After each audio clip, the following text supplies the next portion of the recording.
gracias en esta tarde, gracias por la bendición de estar nuevamente aquí. Te pedimos por tu palabra que nos enseñe, Señor, que sea tu Espíritu Santo quien nos guíe, nos enseñe, Señor, ayuda a Mario, dale sabiduría y nos encomendamos en tus manos en esta hora. En el nombre de Jesús, amén. Amén. Bueno, muchas gracias. Continuamos con nuestro estudio de Hechos después de como mes y medio que no nos habíamos reunido a tener clases por todas las interrupciones que representan nuestras actividades, pero pues continuamos con Hechos, a ver si se acuerdan un poquito de lo que hemos estado hablando. En Hechos capítulo 13 se menciona que empieza el primer viaje misionero de Pablo, que aquí de hecho es donde se le llama Pablo por primera vez. Entonces, en Hechos capítulo 13 vemos dos características esenciales del ministerio de Pablo antes de su viaje. Una es que el grupo de líderes de la iglesia estaba sirviendo, esa es la primera característica. No es que hayan esperado a que el Espíritu Santo se revelara de la nada, simplemente ellos estaban trabajando y mientras estaban trabajando, el Espíritu Santo dijo, apártenme estos hombres para la obra a la cual yo tengo designado a Pablo y a Bernabé. Bueno, en este momento a Saulo y a Bernabé. Así es así como empieza Hechos capítulo 13. Si nosotros vemos el texto, me di a la tarea de buscar aquí el texto de Hechos capítulo 13 en el interlineal. Y aquí nosotros estamos viendo una cuestión. En Hechos capítulo 13 nosotros vemos que la palabra que se traduce en la Nueva Traducción Viviente como mientras ellos estaban ayunando u orando, adorando en algunas otras versiones, la palabra que ocupa Lucas en este texto es algo parecido a donde nosotros tomamos nuestra palabra liturgia. Entonces, se traduce en el interlineal como haciendo ministerio público. Ahí lo pueden ver ustedes.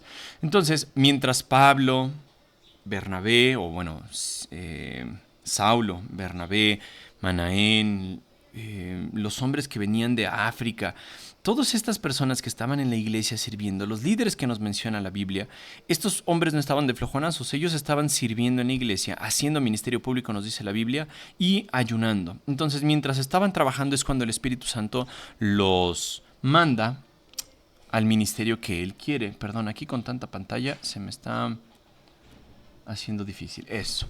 Entonces, aquí se menciona el transcurso, el curso, perdón, del viaje que hizo Pablo junto con Bernabé desde la iglesia que estaba en Antioquía de Siria, que es donde a los cristianos se les llamó cristianos por primera vez. Son elegidos por el Espíritu Santo, viajan a Seleucia, que es un puerto marítimo, y de ahí van hacia Salamina. Jim Osman se pregunta, ¿y por qué habrán ido a Salamina? Es decir, actualmente a los jóvenes se les enseña que oren pidiendo la dirección de Dios. Y los jóvenes que empiezan a orar, Señor, muéstrame tu voluntad, muéstrame qué camino debo seguir. Señor, dime hacia dónde me debo dirigir. Señor, dime qué país quieres que yo conquiste con tu palabra. Y empiezan a pensar así. Sin embargo, no se da un registro de que Pablo y Bernabé hayan orado de esa manera. Lo que Jim piensa es que como Bernabé era de Chipre, porque eso sí nos dice la Biblia ahí en los primeros capítulos de Hechos, nos dice que era un hombre que era de Chipre, levita, era un hombre bueno que donó lo que ganó de la venta de un terreno a la iglesia. Entonces, probablemente Bernabé dijo, oye, pues conozco ese lugar, tengo familia allá que conoce de Cristo, necesitamos evangelizar, tengo conocimiento de la isla, sé dónde nos podemos mover, tengo algunos contactos. Entonces, quizá eso fue lo que movió a que Pablo y Bernabé fueran de inicio a la isla de Chipre.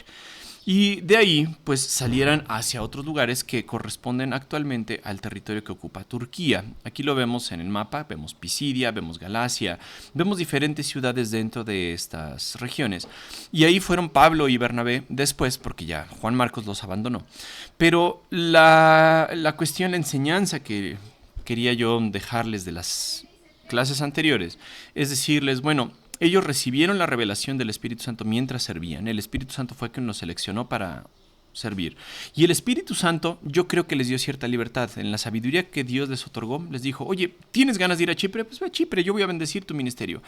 Actualmente, si alguien pregunta, oye, es que no sé cuál es la voluntad de Dios, si irme a África, si irme a China, si irme a la India, simplemente alguien podría decir, ¿a dónde sientes que quieres ir? No, pues a mí me gusta siempre la India, siempre me gustó esa cultura, la población así toda apretada, ese es el lugar donde yo quiero ir. Probablemente Dios lo esté dirigiendo para ir a ese lugar, no tiene que esperar una respuesta mística para ir a servir a la India o a China o a África, donde sea.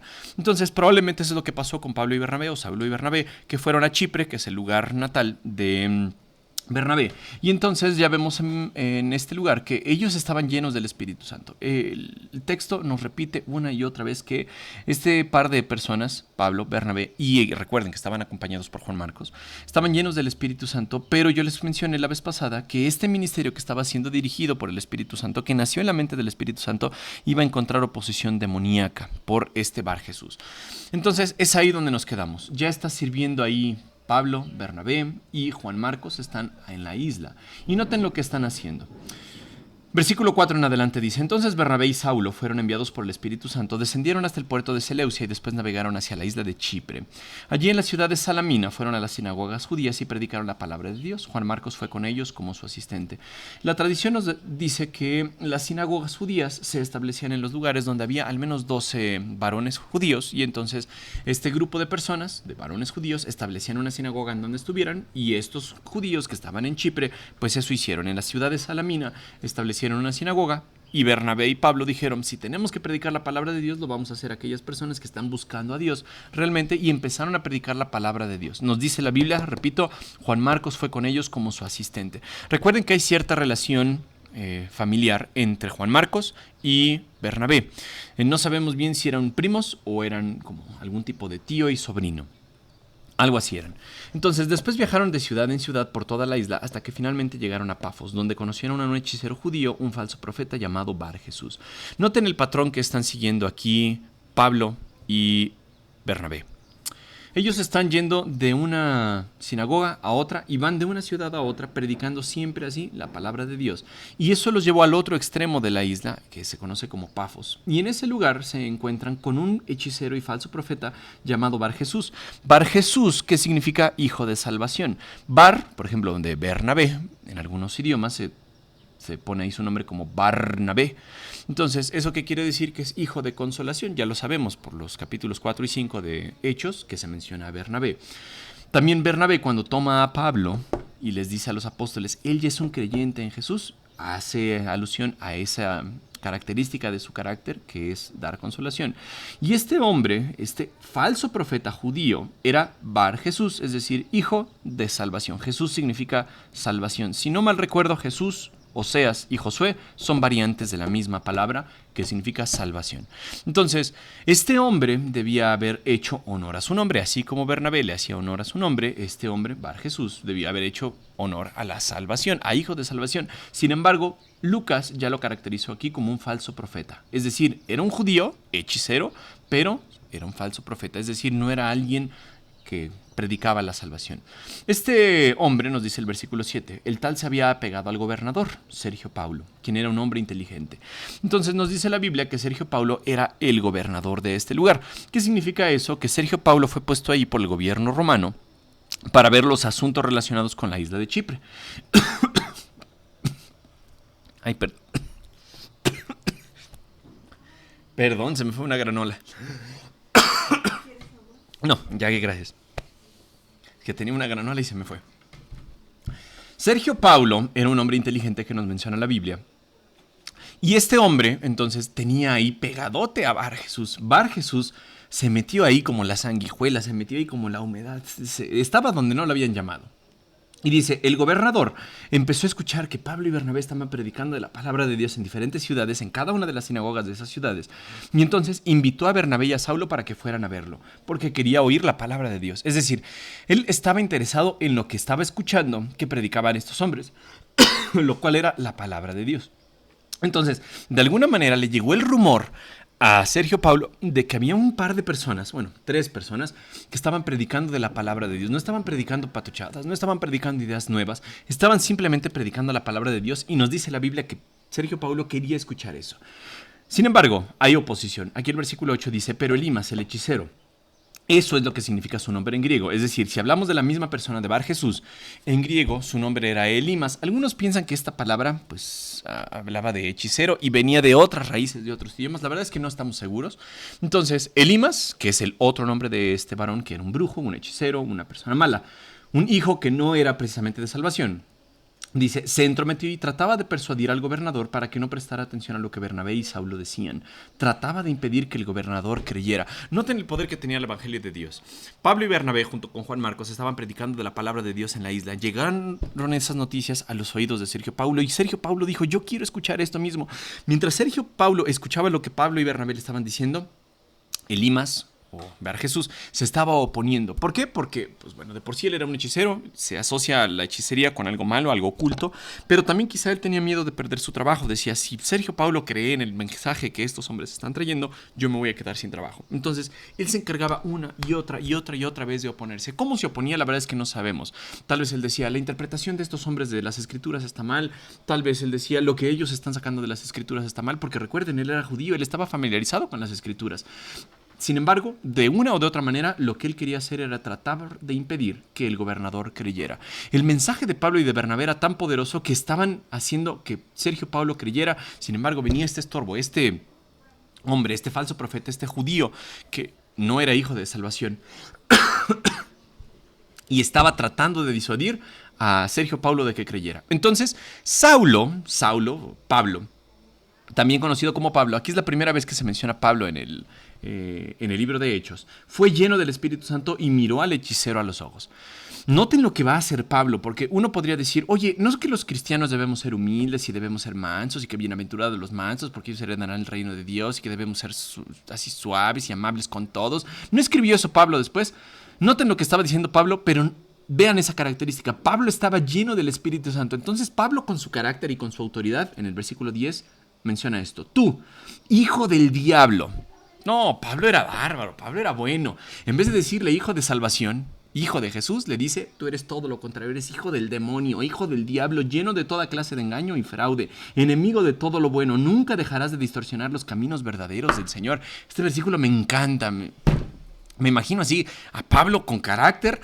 Dicen que Pablo era chaparrito, con la nariz aguileña, con las cejas así juntas, tal vez pelón.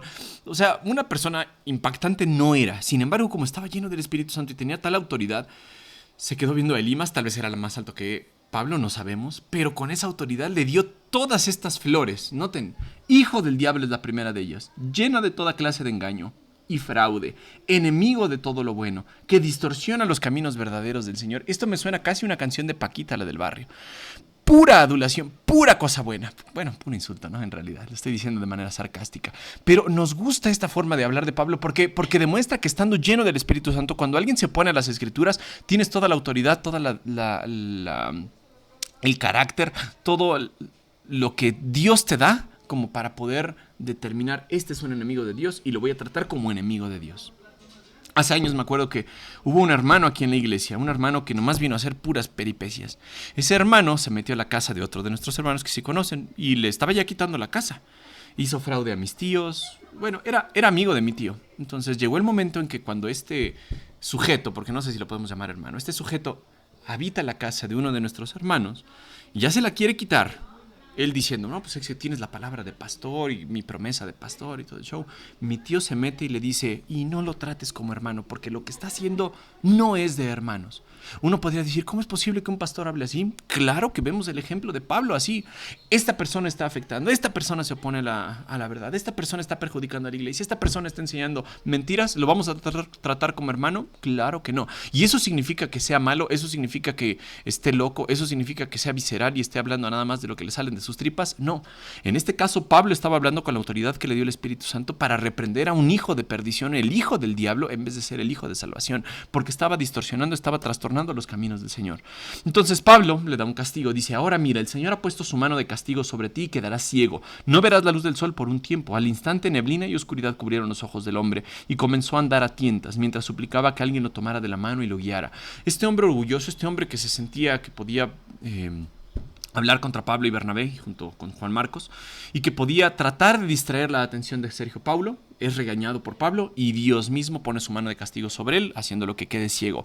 Eso impresionó tanto al gobernador que nos dice el versículo 20, cuando el gobernador vio lo que había sucedido, se convirtió, pues quedó asombrado de la enseñanza del Señor. Aquí vemos nuevamente la enseñanza de los milagros. Cuando Dios obraba un milagro, ¿para qué era? Para ratificar su palabra, para decir, mira, lo que están predicando mis apóstoles es verdad y lo voy a comprobar a través de un milagro. No era para que aplaudieran al apóstol, no era para que aplaudieran al discípulo que había hecho el milagro, sino era para dirigir la atención a que Dios estaba respaldando el mensaje de salvación detrás del evangelio. Entonces, aquí pasa lo mismo. Dios castiga al hechicero, al hijo de perdición, a Bar Jesús. Por orden de Pablo, claro que sí. Pablo estaba lleno del Espíritu Santo y entonces eso como que convence al gobernador, a Sergio Paulo, y le dicen, verdaderamente ahora podemos entender que el mensaje de Dios está respaldado por Dios mismo. El mensaje de estos hombres está respaldado. ¿Y cuál es la respuesta que tuvo esto? Primero quedó asombrado acerca del Señor y nos dice la Biblia, pues que entendemos que creyó, que puso su confianza en Jesús. Ahora, uno puede decir, entonces yo tengo la autoridad para reprender a alguna otra persona. Noten, la pregunta no es, ¿tengo la autoridad para reprender a un demonio? Como algunos apóstoles lo hacen hoy en día. Hay canciones que yo he escuchado, canciones que incluso me gustaban, ¿no? Había uno que se llamaba Billy Joe Shaver, que así como que cantaba tejano, no sé, me gustaba esa canción, pero en esa canción reprende a Satanás. Apártate de mí, Satanás. Así le decía en la canción. Y yo decía, ay, qué bonita canción, me gustaba el ritmo. Actualmente, si me dijeran, oye Mario, ¿escucharías esa canción? Bueno, el ritmo me gusta, pero no estoy yo favoreciendo el hecho de que los cristianos reprendamos a Satanás, porque ni siquiera el mismo Arcángel Miguel, cuando luchó contra Satanás, se atrevió a reprenderlo, sino que le dijo, el Señor te reprenda. Actualmente quienes regañan a Satanás, reprenden a Satanás, atan a Satanás y hacen todas esas cosas, creo que no tienen un fundamento bíblico. Yo lo pienso eso ahorita. No estoy diciendo que los cristianos debamos reprender a Satanás, debamos reprender a un demonio, eso no estoy diciendo. Pero si hay algún falso profeta, algún falso maestro, alguna persona que está afectando a la iglesia, como el ejemplo que les acabo de comentar, algo que está afectando el mensaje del evangelio, ¿nosotros tendríamos la autoridad para reprenderlo? Vemos que sí. Pablo lo estuvo haciendo y no fue porque Pablo fue visceral, sino porque Pablo estaba lleno del Espíritu Santo en ese momento. Y Pablo habló secundario a lo que el Espíritu Santo le permitió hacer. Pablo no habló por sus emociones ni por su ira. Pablo habló porque la verdad se estaba poniendo en juego por todo lo que este hombre, este falso profeta estaba diciendo, y entonces Pablo lo reprendió. Quizá dentro del carácter que le deberíamos enseñar a la iglesia que tuviera es eso, es ese celo que debería tener el cristiano por la verdad. De decir, yo estoy enseñando la verdad y cualquier enseñanza, cualquier persona que se oponga a esa verdad, sabemos que tiene por detrás al demonio, ¿no? A un demonio, a Satanás, porque Satanás se opone a la verdad. Pero, ¿puedes reprender a esa persona? Sí. ¿Puedes correr a otra persona de la iglesia que está enseñando mentiras, que está enseñando herejías? Sí lo puedes hacer. Pablo se encargó de hacer eso con Bar Jesús. Dios reprendió a Bar Jesús y el resultado fue que Sergio Paulo creyó. Nos dice la Biblia que continuaron en su viaje. De ahí, como vemos aquí en el mapa, terminan su ministerio en la isla de Chipre y de Pafos salen hacia el norte. Atraviesan parte del mar Mediterráneo y llegan hasta este puerto, en Atalía, y de ahí suben hacia otras regiones que vamos a ver que pues, empezaron a predicar el evangelio allá. Y entonces la sección de la Nueva Traducción Viviente habla de la predicación de en Antioquía de Pisidia por parte de Pablo y Bernabé. Es en este punto en el que Juan Marcos se regresa. Y uno quisiera como de decirle a Lucas, oye Lucas, ¿y no me puedes dar más información? ¿No puedes decirme por qué Juan Marcos se regresó? No sabemos. Pero de ahí en adelante, Pablo y Bernabé continúan con su ministerio solos. Bernabé, pues, yo creo que extrañaba a Juan Marcos, pero siguieron en su ministerio por todas estas ciudades que vamos a ver más adelante. Entonces, pues con eso nos quedamos el día de hoy, con esa enseñanza de que ser lleno del Espíritu Santo no significa ser un tonto, un cobarde, o como lo diría Josh McDowell, porque busqué así la traducción, eso no lo digo yo, lo dijo Josh McDowell en su libro de No dejes tu cerebro en la puerta, el ser así como suavecito. Él lo dijo con otra palabra. Pero, ¿quién nos enseña que el cristiano debe ser suavecito cuando el evangelio es puesto en riesgo, cuando alguien se opone al evangelio? ¿Quién sabe quién nos metió esa idea? El cristiano debe tener carácter, así como lo tuvo Pablo. ¿Y cómo lo tuvo? Cuando fue lleno del Espíritu Santo. Esa es la enseñanza que nos llevamos hoy. Mau, ¿nos despides en oración, por favor? Bueno, no quiere Mau. Entonces, Areli, por favor. Areli, si quiere. Gracias por esta clase, gracias porque aprendemos cómo cuál debe ser nuestra formación ante la sociedad, ante iglesia. Gracias por todo, Señor, porque esto nos ayuda y nos edifica, Señor. Muchas gracias por todo. Bendice a Mario, a Mau, a Vico, a esta pequeña. Y, Señor, bendice a los jóvenes que no pudieron venir. En el nombre de Jesús. Amén. Amén. Gracias. Yo creo que, bueno, yo digo que es que el cristianismo es como, no sé. Muy raro.